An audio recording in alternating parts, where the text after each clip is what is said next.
पूरे देश भर में जितने भी हमारे आदिवासी समुदाय के लोग हैं उनके लिए लगातार काम कर रही हैं। इस समय अगर हम बात करते हैं तो जब से आयोग में नया कमेटी का गठन हुआ और नया कमेटी गठन होने के साथ में लगातार आयोग ने झारखंड को अगर देखेंगे तो लगभग 9 ऐसे जिला हैं जिसका समीक्षा बैठक, छात्रावास का निरीक्षण, सामाजिक लोगों के साथ में लगातार बैठक करते रहे हैं। उनमें से जैसे लोहरदगा, गुमला, खूंटी, सिमडेगा, ऐसे देवघर, जामताड़ा, साहेबगंज, गोड्डा और दुमका, ऐसे 9 जिला को हम लोग ने भ्रमण किया।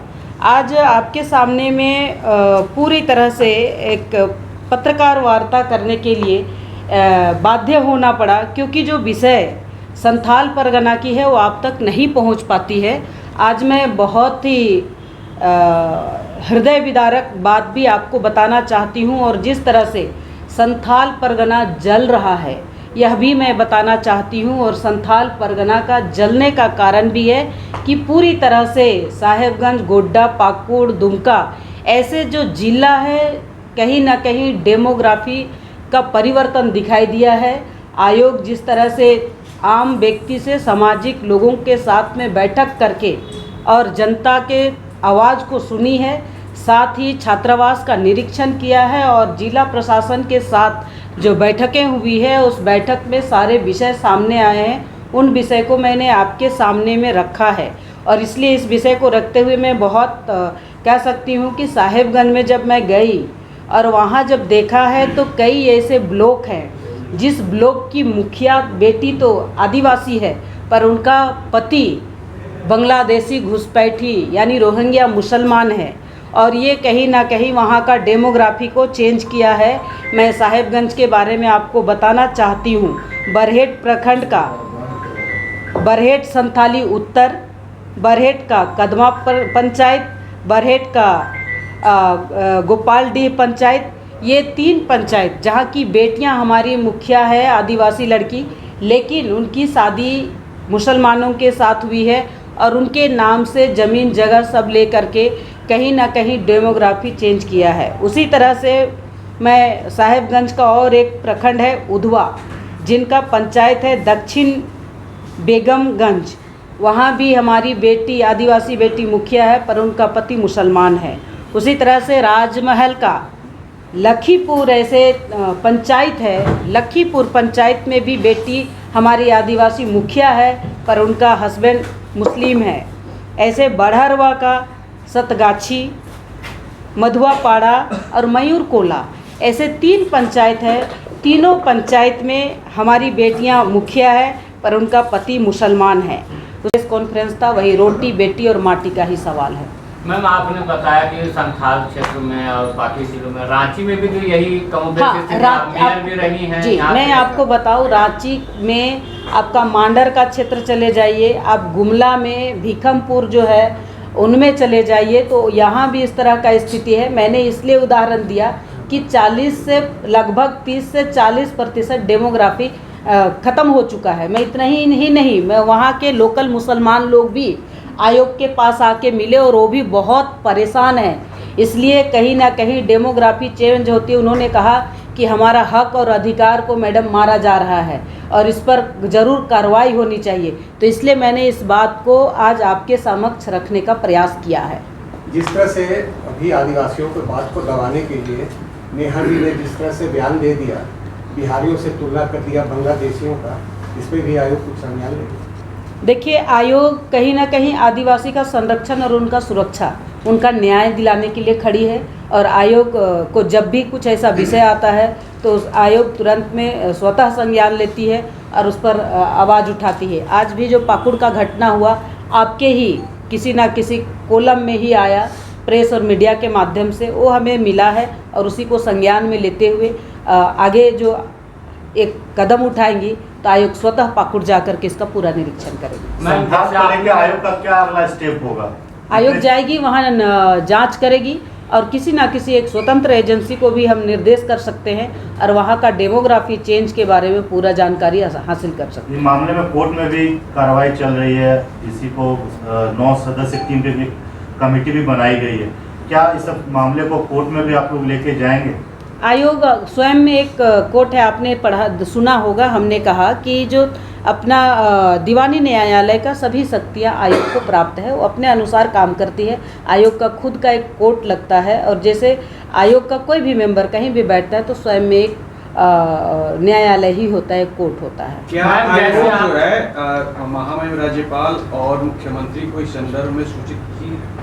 आयोग ने सारा रिपोर्ट तैयार करने के बाद राज्य सरकार में हमारा अभी जो विधानसभा चल रहे हैं उससे पहले हमारा तय था कि 30 और 31 तारीख को आयोग के साथ में राज्य सरकार का समीक्षा बैठक थी, उसमें ये सारा जो विषय था उनमें आना था। लेकिन नेक्स्ट टाइम में जो ये विषय आएंगे, हम आगे राज्य सरकार के साथ समीक्षा करके इन विषय को भी जानकारी देंगे, और इसके बाद जो हमारी रिपोर्ट होगी वो राष्ट्रपति को जाता है। मैम, एक चीज़ ये जाने, जिस तरह से आपने आदिवासी हित में और आदिवासी महिलाओं को लेकर बात किया और बताया कि घुसपैठिए जो है हावी है, अभी मांडर की जो विधायक नेहा सिद्धि थी उसने भी कहा है कि आदिवासियों के साथ गलत हो रहा है और बिहारियों को उन्होंने घुसपैठिए बताया, तो आप इससे कितना सहमत हैं और क्या आप कहना चाहेंगे? आयोग एक स्वतंत्र संवैधानिक संस्था है, कौन क्या बोलता है कौन क्या नहीं उसके लिए कटाक्ष करने के लिए आयोग नहीं है। आयोग को जो सही पाया जाता है आयोग उस पर निर्णय करती है, उस पर कार्रवाई करती है और उसका हक और अधिकार के लिए लड़ती है। इसका विषय है, ये विषय मैंने आपको साहेबगंज का बताया है। अभी मैं पाकुड़ के बारे में और गोड्डा के बारे में भी थोड़ा उदाहरण देना चाहती हूँ। गोड्डा जिला में तो यही स्थिति हो गया है कि जो एरिया है जहाँ वो ज़मीन बेचते हैं देते हैं, उसमें स्पष्ट रूप से उन्होंने लिखा है कि ज़मीन को देते समय भूदान के नाम से लिखा जाता है। और पुड़ैया हाट का एरिया में मैं आपको बता सकती हूँ, गोड्डा के एरिया में बता सकती हूँ, और ये बुआरी जो आदिवासी बहुल बेल्ट है, सुंदर पहाड़ी एरिया है, विकास के नाम में तो 0 बटा सन्नाटा है सभी जिला में, लेकिन ज़मीन लूटने में बहुत आगे है। उसमें लिखा जाता है कि 4 से 5 कट्ठा भूदान के नाम पर पंचनामा किया जाता है। उसमें पूर्वजों वो लिखते हैं कि पूर्वजों से हम दोनों परिवार का पारिवारिक संबंध के कारण हमारे पास रहने का ज़मीन नहीं है, इसलिए पारिवारिक संबंध होने के नाते आप मुझे 4 कट्ठा भूमि बसोबास के रहने के लिए ज़मीन दान में दिया जाए। तो इस टाइप का खेल वहाँ चल रहा है जो कहीं ना कहीं आदिवासी समाज को ठेस पहुँच रहा है। और आपको कल की बात अगर मैं बताऊँ, परसों की घटना हुई है पाकुड़ में एक घटना 18 तारीख को हुई थी और 17 तारीख को घटित हुई थी, और 17 तारीख को घटना होने के बाद उन्हें फूलो झानो अस्पताल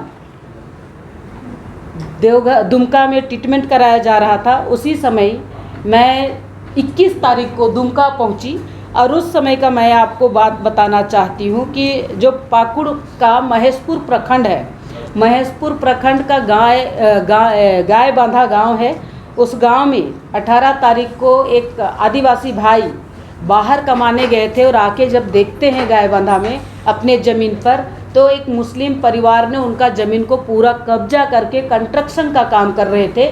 तो अपना ज़मीन बचाने के लिए इन्होंने आवाज़ उठाया, लेकिन पूरा वहाँ का जो बाहरी मुसलमान, जिसको बांग्लादेशी घुसपैठी हम कह सकते हैं, उन मुसलमानों ने, वो बुजुर्ग पुरुष और महिला दोनों निहायत ही गरीब थे। आज इस एरिया में अगर किसी को भी देखेंगे उस टाइप का कपड़ा कोई नहीं पहनता है। दोनों महिला को, दोनों जो बुजुर्ग व्यक्ति थे 60 से 65 साल का उम्र का, उनसे बातचीत करने से या कि उनके पूरा सीना में कूद के लोग नाचा है और पूरा उनका सीना को तोड़ने टाइप का कराह रहे थे, लेकिन कोई देखने वाला नहीं था।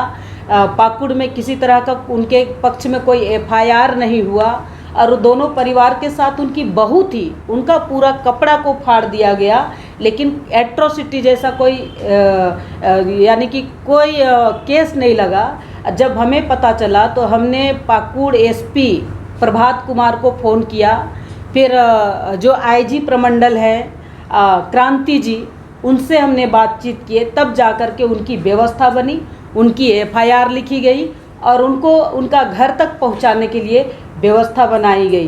तो ये कहीं ना कहीं ये झारखंड का संथाल परगना कहीं ना कहीं डूबता हुआ दिखाई दे रहा है। और उसका परिणाम जब पाकुड़ के छात्रावास और 16-17 संगठन ने मिल कर के एक आक्रोश रैली का करने के लिए पाकुड़ प्रशासन से परमिशन लिया और उन्होंने परसों उन्होंने एक आवेदन लिखा 26 तारीख को कि हम आक्रोश रैली करना चाहते हैं, आक्रोश रैली में भाग लेना चाहते हैं और उन महिला पुरुष गाय बांधा में जिनका घटना हुआ है उनका प्रतिकार करना चाहते हैं, उनको न्याय दिलाना चाहते हैं।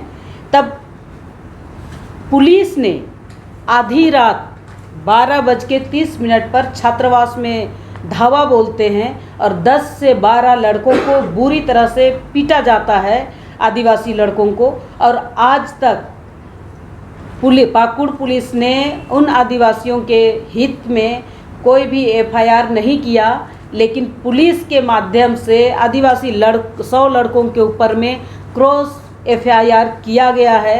तो ये है स्थिति। अगर कोई आदिवासी कुछ करना चाहता है, अपना हिफाजत करना चाहता है, अपने हित की लड़ाई करना चाहता है, तो पुलिस प्रशासन उन्हें साथ नहीं दे रही है।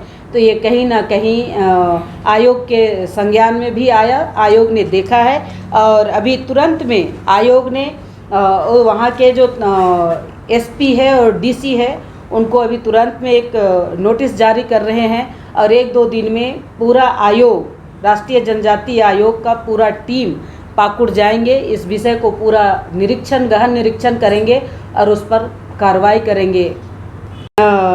एक बरहेट प्रखंड के फूलभंग पंचायत समिति की सदस्य है, बेटी भी आदिवासी है, पंचायत समिति सदस्य है, पर उनका पति मुसलमान है। उसी तरह से हमारा जिला परिषद की सदस्य हमारी बेटी है जो जिला परिषद की सदस्य है, पर उनका पति भी मुस्लिम है। इसलिए मैं कह रही हूँ कि जिस तरह से साहेबगंज जिला को एक सेंसिटिव एरिया बन गया है, लगभग 30 से 40% जनसंख्या डेमोग्राफी चेंज हो गया है। इसका उदाहरण और नाम हमने इसलिए उस प्रखंड और उस पंचायत के बारे में बताया है, उसका सर्वेक्षण निरीक्षण आप भी कर सकते हैं और वो सामने तथ्य को ला सकते हैं। इतना ही नहीं, अगर आप उस एरिया में देखेंगे तो ज़मीन का बिक्री किस आधार पर हो रहा है वो भी आपको दिखाई देगा। मैं आपको पढ़ देती हूँ। साहेबगंज का ऐसे गांव है जहाँ के लोगों को आज जिस तरह से हम बात करते हैं सिद्धू कानू, चांद भैरव, फूलो जानो क्या, जिन्होंने 1855 का हूल क्रांति को लेकर के आए और उस क्रांति के साथ में देश और समाज को बचाने के लिए आज साहेबगंज एक हूल विद्रोह के लिए जाना जाता है। उसी जगह पर हमारा जो बेटी, रोटी और माटी का जो सवाल खड़ा हो रहा है वो कहीं ना कहीं एक बदलते डेमोग्राफी का एक कारण बनता है। उदाहरण के लिए साहेबगंज के मंडरो प्रखंड का तेतरिया मौजा है। तेतरिया मौजा का दाग नंबर 399, रकबा 5 कट्ठा 92 डिसमिल और खतियान है उनका देवस्थल जहर थान, जैसे हम लोग यहाँ सरना स्थल बोलते हैं, वो जहर थान है। वहाँ जमाबंदी किया है किसके माध्यम से, तो सीओ के माध्यम से। उस जगह पर ना पूजा पाठ आदिवासियों का होता है, उस जगह को रोकते हुए वहाँ कब्रस्तान का निर्माण किया जा रहा था और उस कब्रस्तान निर्माण के समय डीसी के माध्यम से लगभग 28 लाख का योजना भी सैंक्शन हो गया था। और जब आयोग ने गई और वहाँ जिला प्रशासन के साथ में बैठक करने के बाद सामने ये विषय आया कि ये सैंक्शन क्यों किए, और ये तो जहर थान है जो संथाल परगना टेनेंसी एक्ट के माध्यम से उसको ना सेल किया जाता है ना बेचा जाता है, वो आदिवासियों का पूजा स्थल है जिसको कहीं ना कहीं ध्वस्त करने का प्रयास किया गया। उसी तरह से मैं आपको दूसरा बताना चाहती हूँ, यही मौजा तेतरिया का ही गोचर का भूमि। यह भूमि भी जैसे यहाँ भूइहरी होता है उस टाइप का वो गोचर का भूमि गाय को चराने के लिए, लेकिन वहाँ के लोगों ने अपनी संस्कृति को बचाने के लिए अपना वहाँ का सांस्कृतिक कार्यक्रम, नृत्य गायन प्रोग्राम या गांव का शादी ब्याह का प्रोग्राम वही गोचर के स्थान में होता है। उस जगह पर आज के दिन में अगर देखा जाए तो वहाँ मस्जिद निर्माण कर दिया गया है। उसी तरह से और एक बात आपको बताती हूँ कि किस तरह से लोग उन पर हावी हो रहे हैं। आदिवासी समुदाय के लोगों को सिर्फ कर्ज के नाम पर 5,000 राशि दिया जाता है और जो ब्याज का पेपर बनाया जाता है उसमें 50,000 लिखा जाता है और इसी से वो फंस जाते हैं, पैसा वापस नहीं हो पाता है। और उस नाम से जिस घर में, जिस आदिवासी परिवार में जिनका सबसे ज़्यादा धन दौलत है यानी कि प्रॉपर्टी ज़्यादा है, उस घर की बेटी को शादी कर लेते हैं और उस ज़मीन को कब्जा करने का काम करते हैं। ये कहीं ना कहीं ये पेपर जो बनता है वो पेपर भी दान पत्र लिखा जाता है और 2-3 कट्ठा से 4-5 कट्ठा तक उनको एफिडेविट दान पत्र के नाम से दिया जाता है।